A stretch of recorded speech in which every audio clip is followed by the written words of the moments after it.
जात धर्म सोडून दिली लढाया तलवार, माझ्या राजानं उघडल नवसमतेच दार. अभिमान शिकवला, नीतिमत्ता शिकवली, राज तुमच्यामुळेच नवी पहाट उगवली, नवी पहाट उगवली. नाही देवाचा अवतार, नाही देवाचा अवतार, तरी देवाहून थोर माझ्या राजानं उघडल नवसमतेच दार. आला जाळीत अपजल्या रयतेच उभरान, पाठविल्या पतिव्रता लुटली अब्रूची खान, लुटली अब्रूची खान. त्याचा कोथळा काढला, त्याचा कोथळा काढला, माझ केला थंडगार. माझ्या राजानं उघडल नवसमतेच दार. किती लढले मावळे हाती घेऊन मरण, स्वराज्याला बांधल बलिदानाचं तोरण, बलिदानाचं तोरण. होते धन्य ते मावळे, होते धन्य ते मावळे, धन्य त्यांचे घरदार. माझ्या राजानं उघडल नवसमतेच दार. शिवाजी महाराजांची जयंती महाराष्ट्रच नाही, देशभर नाही, जवळजवळ जगातल्या 150 पेक्षा जास्त देशांमध्ये साजरी होते. 18 पगड जातींना घेऊन ज्यांनी या महाराष्ट्राचं सुवर्ण स्वप्न साध्य केलं ते छत्रपती शिवाजी महाराज. आणि त्यांच्या जयंती निमित्त खऱ्या अर्थानं बोलायला मिळणं हे अहोभाग्य असतं. वर्षभर बरेचसे कार्यक्रम होतात, पण अशा कार्यक्रमासाठी छत्रपती शिवाजी महाराजांचं गुणगान करणाऱ्या कविता सुद्धा मी घेऊ शकतो. त्यामुळे मला प्रचंड इथं आनंद आहे. अख्ख्या जगाला शांततेचा संदेश देणारे तथागत भगवान गौतम बुद्ध ज्यांनी 2500 वर्षापूर्वी आपल्याला सांगितलं, न जज्जा वसलो भूत न जज्जा भूत घमंडो, घमंडे वसलो भूत घमंडे भूत घमंडो.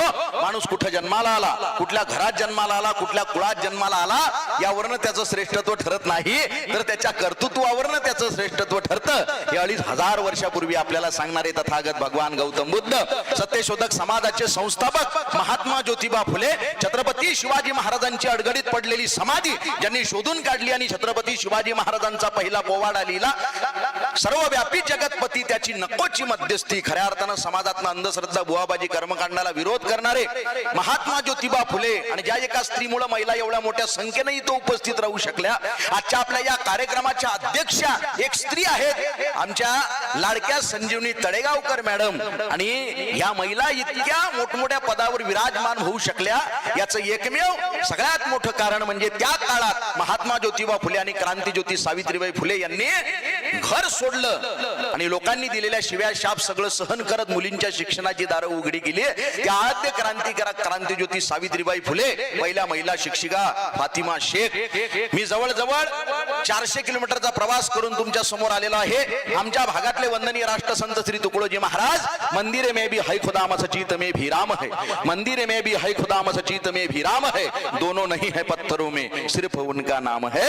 हे सांगत समाजात समानता प्रस्थापित करणारे वंदनीय राष्ट्रसंत श्री तुकडोजी महाराज. आणि आयुष्यभर ज्या एका संतानं लोकांनी केलेली घाण साफ केली आणि संध्याकाळी कीर्तनातनं लोकांची डोकी झाडली, ते दगडांची टाळ करून लोकांच्या डोक्यात जाळ करणारे एकमेव संत म्हणजे गाडगे बाबा.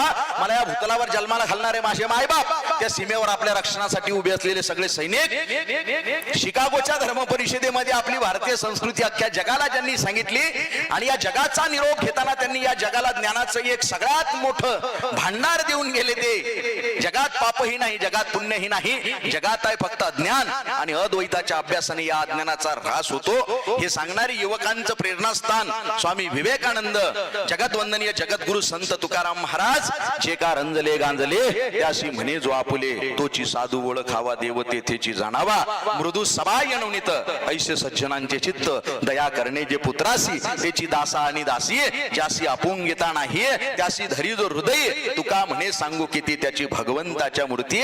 वारकरी संप्रदायाचा कळस असणारे या महाराष्ट्राच्या माथीमध्ये सात्विक भक्तीची मूर्तमेढ ज्यांनी रोवली ते जगतवंदनीय जगद्गुरु संत तुकाराम महाराज, ज्ञानियांचे राजे संत ज्ञानेश्वर महाराज, योग याग विधी येणेनो हे सिद्धी, वायाची उपाधी दंभ धर्म, संत चोकामेळा, संत बहिणाबाई, संत नामदेव, संत एकनाथ महाराज, राज्य घटनेचे शिल्पकार महामानव डॉक्टर बाबासाहेब आंबेडकर. रस्त्यानं चालताना एखादा पिवळा धातूचा तुकडा दिसला तर त्याचा आपण सोनं म्हणून स्वीकार करतो का? कधीच करत नाही. त्याला आपण अग्नीच्या स्वाधीन करतो. जे वितळून जाईल ते फेकून देतो, जे हुजळून निघेल त्याचं सोनं म्हणून स्वीकार करतो.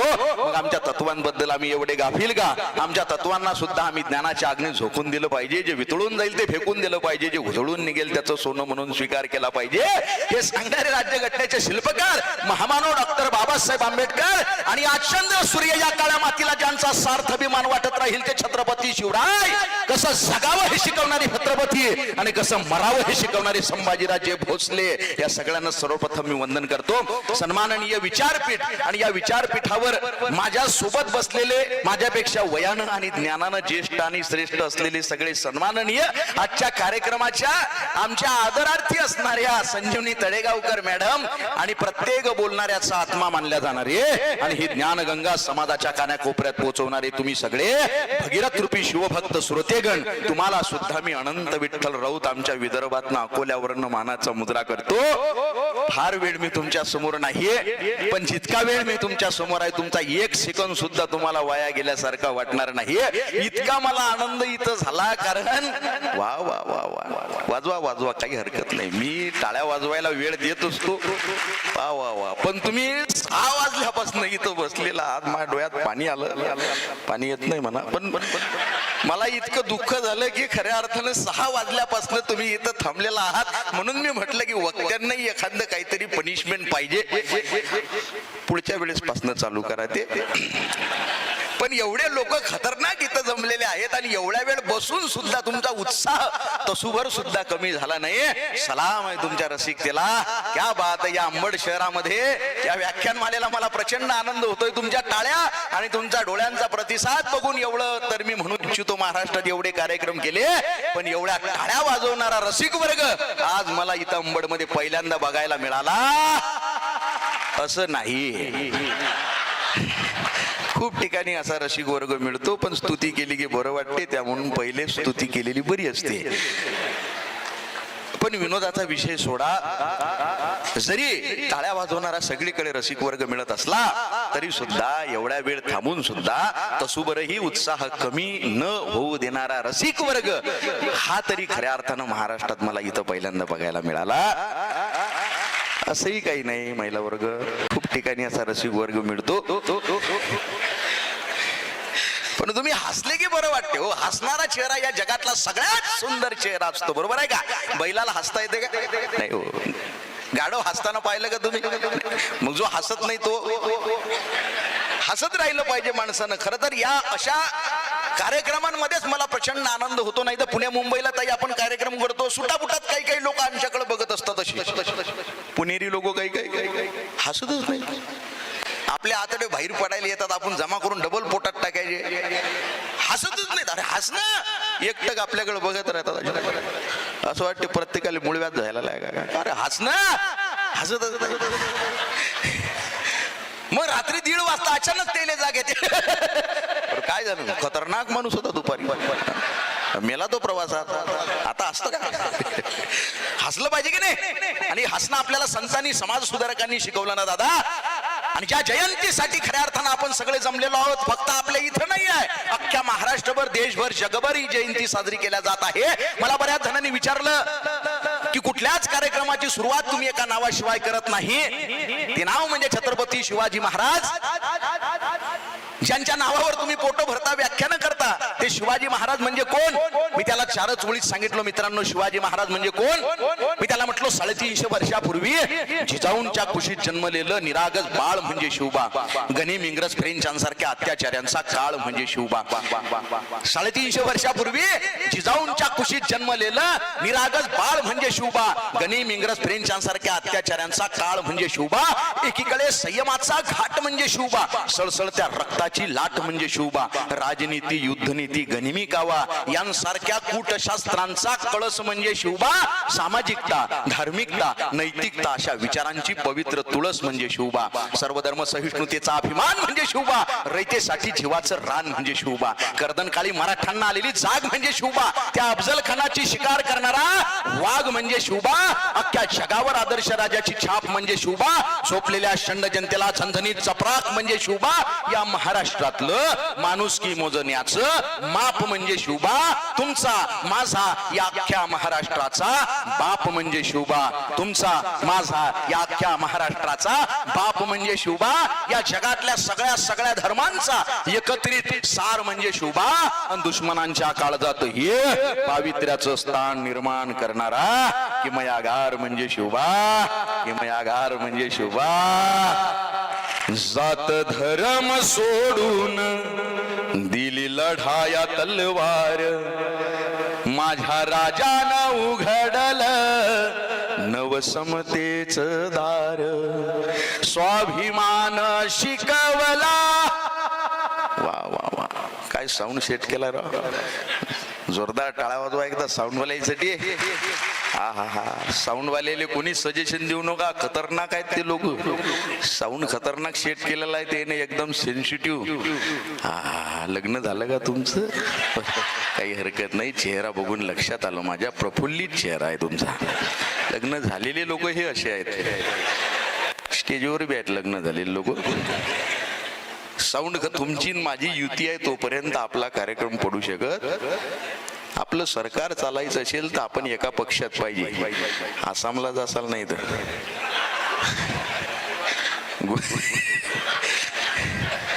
मी सामान्य माणूस आहे बरं का, मला राजकारणातलं कळत नाही. खरंच सांगतो. नाही प्रामाणिकपणानं हो, मला राजकारणाचा माझा संबंध नाही.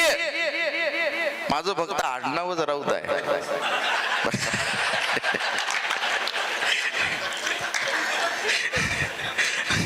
स्वाभिमान शिकवला, नीतिमत्ता शिकवली, राज तुमच्या मुळेच नवी पहाट उगवली, नवी पहाट उगवली. नाही देवाचा अवतार, नाही देवाचा अवतार, तरी देवाहून थोर माझ्या राजानं उघडल नवसमतेच दार. आला जाडीत अफजल्या रयतेच उभरान, पाठविल्या पतिव्रता लुटली अब्रूची खान, लुटली अब्रूची खान. त्याचा कोथळा काढला, त्याचा कोथळा काढला, माझ केला थंडगार. माझ्या राजानं उघडल नवसमतेच दार.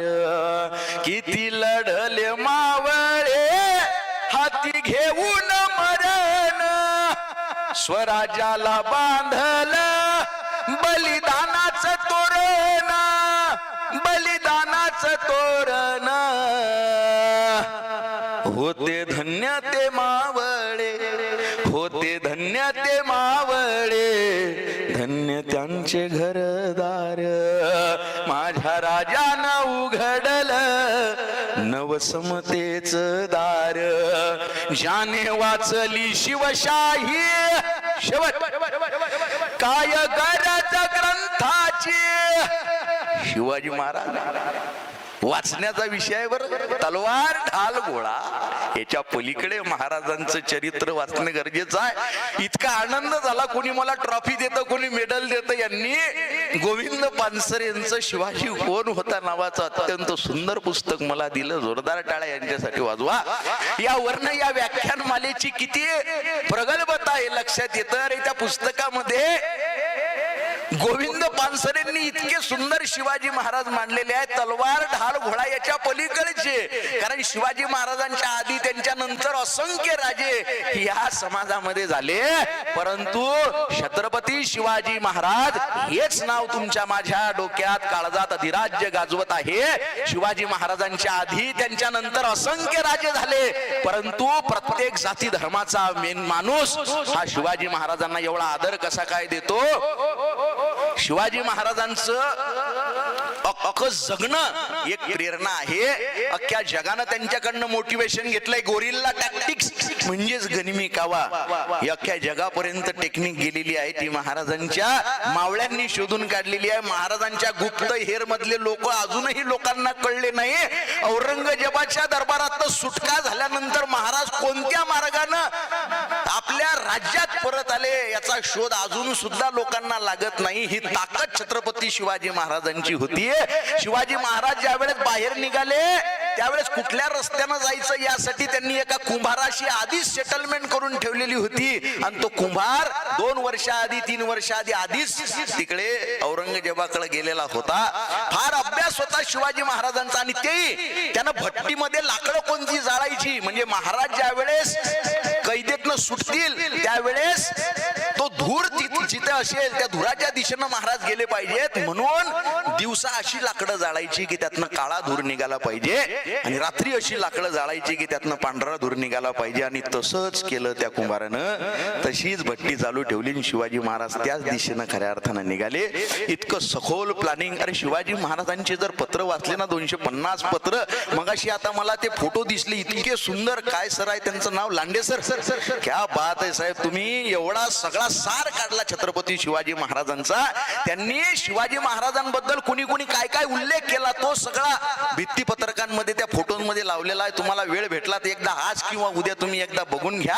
शिवाजी महाराज अभ्यासाचा विषय आहे बरं का. चिपळूण जवळ छावणी पडली आणि सगळे सैनिक लोक आजूबाजूच्या लोकांना, कारण यांच्याकडे धान्य गोळा जो होता लाकूड फाटा घोड्याला लागणारा चारा संपत आला म्हणून आजूबाजूच्या लोकांना मागणी करायला लागले, हिंसा करायला लागले. हे माहिती शिवाजी महाराजांना जाताच शिवाजी महाराजांनी ताकीद पत्र लिहिलंय की तो सैनिक असो की पाव खलक असो, तुमच्याकडला जर धान्याचा साठा, घोड्यांना लागणारा चारा, लाकूड फाटा संपत असेल, तुम्ही आजूबाजूच्या लोकांना रयतेला त्रास देताय हे मला कळलेलं आहे. लक्षात ठेवा, तुम्हाला जर लाकूड फाटा घ्यायचा असेल तर पूर्ण वटलेलं झाड हे शेतकऱ्याच्या परमिशननं त्याला इच्छित मोबदला देऊनच घेतल्या गेलं पाहिजे. शेतकऱ्याच्या भाजीच्या देठाला हात लावू नका.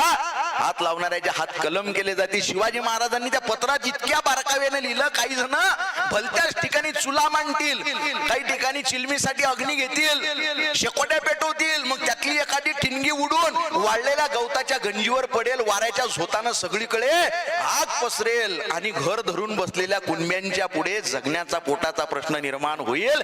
शिवाजी महाराजांनी सांगितलं मध्यरात्री एखादा उंदीर पेटत्या दिव्याची वात पळवेल आणि वाढलेल्या कळबेच्या गंजीत घुसेल, त्यानं सुद्धा विध्वंस होऊ शकतो. म्हणून सगळे दिवे मालवून झोपा. लक्षात ठेवा, रयतेच्या कल्याणकारी राज्य म्हणजे स्वराज्य हे सांगणारे छत्रपती शिवाजी महाराज आपल्याला कळले पाहिजेत. औरंगजेबानं जिजिया कर लावला त्याबद्दलचं पत्र महाराजांचं. महाराज जर अभ्यासायचे असतील तर फक्त तलवार ढाल घोडा इतकेच महाराज अभ्यासून चालणार नाहीत. एकदा फक्त हात वर करा बरं, छत्रपती शिवाजी महाराजांचे मावळे कोण कोण आहेत? क्या बात, वा वा वा, खाली करा. मला प्रचंड आनंद आहे. स्टेजवर बी होते का मावळे? मी बघितलंच नाही. वा वा. आऊसाहेब जिजाऊंच्या सावित्रीबाई फुलेंच्या लेखी हात वर करा बरं. वा वा वा, क्या बात आहे. मला फार आनंद झालाय की तुम्ही खरे मावळे आहात. आणि शिवाजी महाराजांचा इतिहास, कारण महाराजांनी सांगितलं माझा मावळा व्यसनाधीन असू नये, माझा मावळा वासनाधीन असू नये. शिवाजी महाराज वाचत गेलं पाहिजे, नाही तर काही काही तरुण एवढे खतरनाक आहेत दादा, हातापायाच्या काळ्या आणि छातीच्या पत्रवाळ्या, अगरबत्ती पैलवान झालेले सगळे तरुण बेंबीच्या देठापासून वरडतात. आम्हाला जो नडतो त्याला आम्ही उभा आळवा पाळतो, त्याच्या कमरेवर पॅन्ट टिकना झाली. आम्हाला जो नडतो त्याला आम्ही उभा आळवा फाडतो. त्या मोबाईलवर इंस्टाग्राम युट्यूब 2-2 वाजेपर्यंत झोपत नाही, 11 वाजता उठतोय सकाळी आणि मग त्याचं व्हॉट्सअपचं स्टेटस सळसळ तर रख शिवबाजे भक्त कपाळी भगवाटीला मी शिवरायांचा मावळा. आता तो छावा चित्रपट रिलीज झाल्यामुळं सगळ्यांना असं वाटायला लागलं आपण शंभू राजांचे खरे भक्त आहोत. गावात चोर सुटले हे बोंब जरी ऐकली 120च्या स्पीडनं घरी पळत जातंय हे, आणि अंधारात अंगावर घेऊन झोपतोय. आणि मग याचं व्हॉट्सअपचं स्टेटस दिला तर दणकास, मोडला तर मनकास. अंधारात झोपलेलं होतंय. पण यायले महाराज आठवतात कुठं, एखाद्या हायवेने ट्रिपशी चाललेले असतात. टिबल शीट जाणं म्हणजे यायले वाटते पावनखिंडीची जबाबदारी आपल्या खांद्यावर आहे. एखादी 4 व्हीलर यायले क्रॉस करून पुढे जाऊ द्या, यायले संताजी घोरपडे बाजीप्रभू देशपांडे एका दमात आठवतात. यायले वाटते एका हातात आपल्या तलवार आहे, एका हातात आपल्या ढाल आहे. गाडीचा स्पीड वाढवतात, 4 व्हीलरच्या पुढे काढतात आणि मग त्या 4 व्हीलर कडे बोट दाखवून म्हणतात बघतोस काय रागानं ओव्हरटेक केलंय वागानं. कुत्र्यासारखे म्हणतात हो. आई वडील घरी वाट बघतात, बघतोस काय रागानं ओव्हरटेक केलंय वागानं. अबे बघितलं अख्ख्या जगानं हातपाय गळ्यात घेतले वागानं.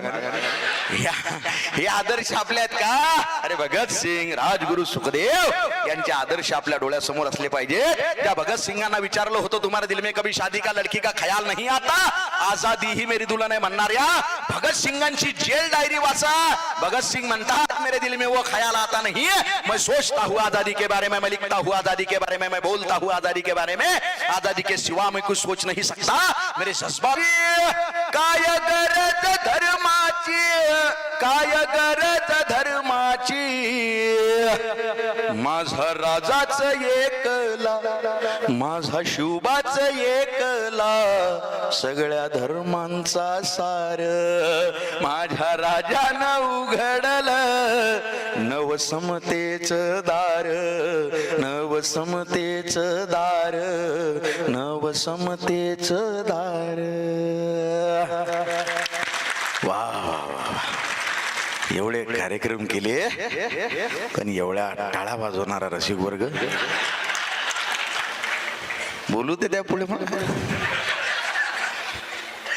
इकडे तिकडे फिरू नका ना. आता काय राहिलं तुमचं? हा आता उठून नका बरं. कोणी मध्ये कोणी उठले की मला विधवा झाल्यासारखं वाटतं, उठून नका.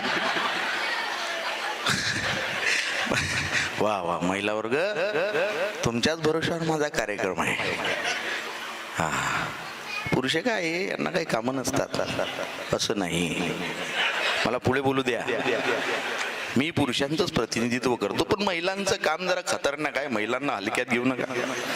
महाराष्ट्रानं महिलांना हलक्यात घेतलं, लाडक्या बहिणीने दाखवून दिलं त्यांना. विरोधी पक्षातही ठेवलं नाही कुठं. त्याच्यामुळे मी सगळ्यात जास्त तुम्हाला घाबरतो. त्यामुळे कोणत्याही कार्यक्रमाच्या सुरुवातीला पहिल्यांदा मी तुमच्यावरच बोलत असतो. मगाशी संजीवनी ताईंनी इतकी सुंदर कविता सादर केली, बरोबर आहे का? मी सुद्धा ताई महिलांवर बोलणं माझं कर्तव्य समजतो, कारण त्यांचा लाडका भाऊ एकच आहे, तो म्हणजे मी. अकाउंटला तुमच्या कोणी पैसे पाठवले तो तुमचा लाडका भाऊ नाही आहे. तुमचा लाडका भाऊ फक्त एकच, कोण? अनंत विठ्ठल राऊत म्हणजे मी. हो फार अभ्यास केलाय तुमच्यावर मी. साधा विषय नाही दादा. महिलांनी फार शिकलं पाहिजे पण घरची कामं सगळी महिलांनीच केली पाहिजे. मुलगी फार पुढे गेली पाहिजे, भाडे तिनंच घातले पाहिजे, स्वयंपाक तिनंच घेतला पाहिजे, कपडे तिनंच धुतले पाहिजे. कोण्या ग्रंथात लिहिलेला आहे स्वयंपाक फक्त महिलांनीच केला पाहिजे? आहे का कोण्या ग्रंथात लिहिलेलं? वा महिला वर्ग चेहरे खुलले तुमचे. महिलांना वाटते असाच वक्ता पाहिजे होता आपल्याला. खूप दिवसांनी आला हा वक्ता. तुमचा खरा सक्का भाऊ बघतो मी.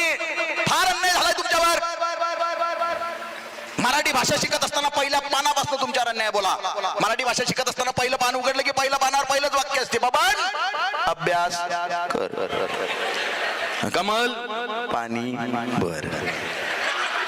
बबनले अभ्यास कर, कमलले पाणी भरायला पड.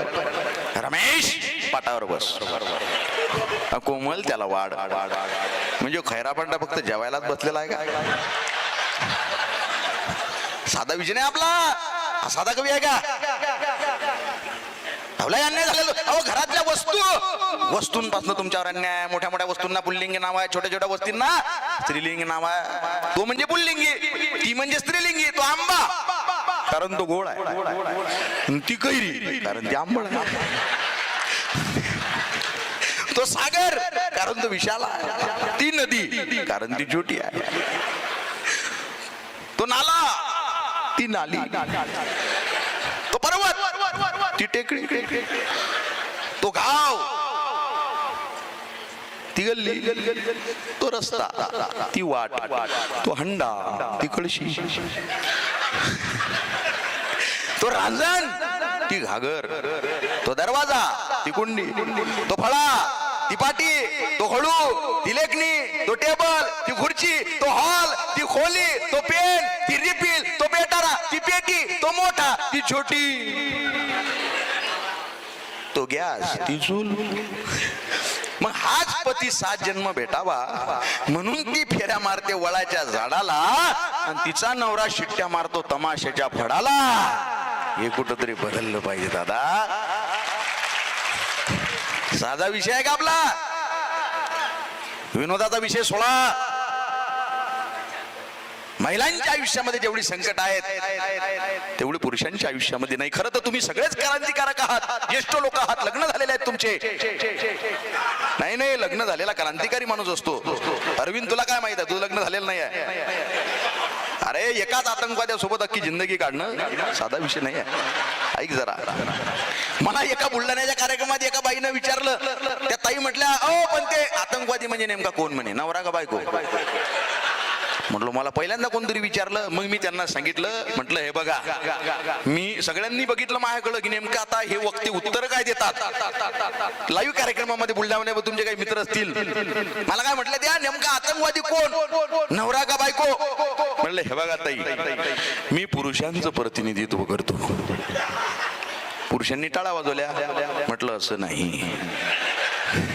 कवीला जसं जात धर्म पंथ पक्ष लिंग वर्ण सीमा प्रांताचं कशाचंच बंधन नसतं.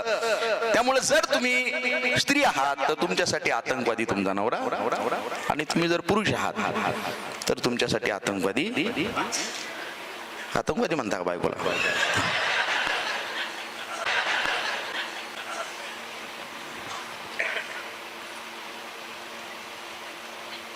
सामान्य माणूस किती वेदना सहन करू शकतो माहिती आहे तुम्हाला? मी खूप लहान माणूस आहे बरं का. मी शेतकऱ्याचा पोरगा आहे. तुम्ही इतक्या मनापासून मला टाळ्या वाजवल्या, मनापासून दाद दिली, हसलाय, एवढा वेळ होऊन सुद्धा थांबलाय तुम्ही. खरं सांगतो तुम्हाला, मला इतका आनंद झालेला आहे. पाणी जे ना झालं, पाणी आलं म्हटलं, पण खरंच आनंद झालेला आहे बरं का. डोळ्यात जरी पाणी नसेल तरी सुद्धा एवढा श्रोता वर्ग बघितल्यानंतर कोणाला आनंद होणार नाही. आज तर मला एवढं वाटतंय की माझ्याकडली सगळी इस्टेट तुमच्या नावावर करून टाका, पण मार 15 लाखाचं कर्ज आहे.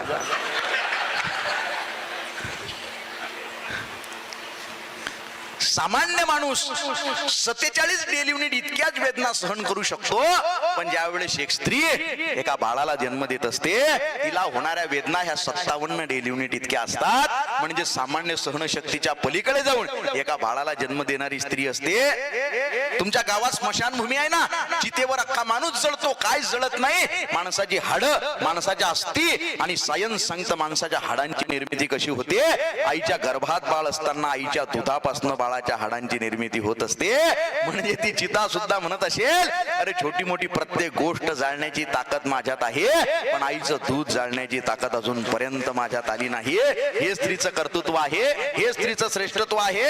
ताई तुमची कविता ऐकून खऱ्या अर्थानं मी ही कविता घेणार नव्हतो, परंतु ताईची कविता ऐकून, ही खूप कमी ठिकाणी मी कविता घेतो, पण तुमच्यासारखा ताकदीचा प्रगल्भ रसिक वर्ग मला दिसलेला आहे. त्यामुळे अभ्यासू कविता छोटीशी फेमिनिझम वर आहे साहेब. बाई नावाची कविता आहे माझी छोटीशी, काळजाचे कान करून. वा वा वा, तुम्ही ऐकलेली आहे वाटते कविता, क्या बात आहे. वा वा, ते काय बांधलं, मास्क लावला का, कोरोना गेला? असू द्या, काय बांधा, असू द्या, असू द्या, असू द्या. कोरोना खतरनाक काळ होता राजा. वा वा, त्या काळात दोन देव फिरवत होते समाजामध्ये. देवळं बंद होते, मशिदी बंद होत्या, पोलीस आणि डॉक्टर दोन देव फिरवत होते. वा वा वा वा. डॉक्टरनं तरी पहिला डोस, दुसरा डोस, पोलिसांनी सुद्धा पहिले डोस, दुसरे डोस दिले लोकांना. डॉक्टरांनी विचारलं पहिला डोस कुठे घेतला, दुसऱ्या हातात दिला. डॉक्टरांनी विचारलंच नाही हो काळ्या मारताना की पहिले कुठून मारलं होतं. पण अशा कोरोनाच्या काळाच्या आठवणी मला त्या मास्कवरून आठवल्या. बाई नावाची कविता आहे. कोणती? माझ्या आईला मी विचारलं ताई की स्त्री पुरुष समानतेबद्दल तुझं मत काय आहे. माझी आई फार काही शिकलेली नाही. ती मला म्हटली बाळा स्त्री पुरुष समान असूच शकत नाहीत. म्हटलं मी तर गप्पा करतो स्त्री पुरुष समानतेवर. तसं नाही म्हणे बाळा, स्त्री तिच्या ठिकाणी श्रेष्ठ आहे, पुरुष त्याच्या ठिकाणी श्रेष्ठ आहे. उलट काही ठिकाणी स्त्री ही पुरुषापेक्षा तसूबर का होईना जास्त श्रेष्ठ आहे. कारण स्त्रीला बाळ जन्माला घालण्याचा अधिकार आहे. बाळ जन्माला येत असताना तिला होणाऱ्या नरक यातना आणि बाळ पाजताना होणारा स्वर्गीय आनंद सुद्धा पुरुषाच्या नशिबात नाहीये. म्हणून स्त्री तसूबर का होईना जास्त श्रेष्ठ आहे. माझ्या आईनं स्त्रीची व्याख्या सांगितली. आई म्हणते माई माय म्हणते, माय म्हणते माही आई म्हणते, मनगटी जगतारी माणूस असा, वातीला पेलणारा दिवा जसा. मनगटावर जग उचलून धरण्याची ताकद असणारा माणूस, वातीला आधार देणारा माणूस. मनगटी जगतारी माणूस असा, वातीला पेलणारा दिवा जसा. मनगटी जगतारी माणूस असा, वातीला पेलणारा दिवा जसा. तेलाले माय संसार म्हणते, तेलाले माय संसार म्हणते, अंतेल संपेपर्यंत जळते तिले स्त्री म्हणते. आई म्हणते माय माय म्हणते, माय म्हणते माही आई म्हणते.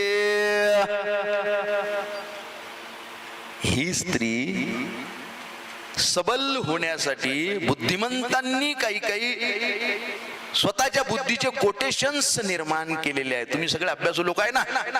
महिलांवर बोलू का नाही मी, हे बाई कविता घेऊ का नाही. काळजाचे कान करून ऐकता ना तुम्ही महिला वर्ग. त्या फेसबुकवर, व्हॉट्सअपवर महिला दिनाला लोक पोस्ट करतात, मी तुझ्यातला पुरुष शोधतो, मी तुझ्यातला पुरुष शोधतो. माझं म्हणणं आहे कशाला शहाणपणा करतो. तिच्यात पुरुष शोधण्याची गरज नाही ना दादा. तिला निसर्गतः निसर्गानं जसं घडवलेलं आहे तशी तुझ्यापेक्षा 10 पट श्रेष्ठ आहे. तिच्यात पुरुष शोधणं म्हणजे परत पुरुषाला स्त्रीपेक्षा श्रेष्ठ करणं आहे. मी खूप सामान्य माणूस आहे ताई, लहान माणूस आहे. एक बाई नावाची कविता लिहिली. नवीन नाती जोडताना पोरी लक्षात ठेव खूप खोल असते भावनेची खाई. नवीन नाती जोडताना पोरी लक्षात ठेव खूप खोल असते भावनेची खाई. त्यानं म्हटलं ताई म्हणून डोळ्यातली बाई त्याच्या जाईलच असं नाही. त्यानं म्हटलं ताई म्हणून डोळ्यातली बाई त्याच्या जाईलच असं नाही. आज तुझ्या स्वातंत्र्यासाठी माझ्या ही शुभेच्छांचा स्वीकार कर. हा पण मी तुला ताई किंवा आई म्हणणार नाही, कारण कोरडी बंधनं स्वतःवर लादायला मला आवडत नाही. आणि मुळात तुझ्यातली बाई मी सांभाळू शकतो, आई किंवा ताई या लेबल शिवाय सुद्धा. तुझ्यातली बाई मी सांभाळू शकतो, आई किंवा ताई या लेबल शिवाय सुद्धा. हा कधी कधी अस्वस्थ उतावीळ व्हायला धजावू शकतो. हाडा मासाचा सांगाडा म्हणून काय झालं. वासनेच्या उंदराला माझ्या नीतिमत्तेचा डोंगर पोकरणं शक्य नाही, कदापि शक्य नाही. हा समाज हल्ली तुझं स्वतंत्र अस्तित्व मान्य करायला लागला नाही का.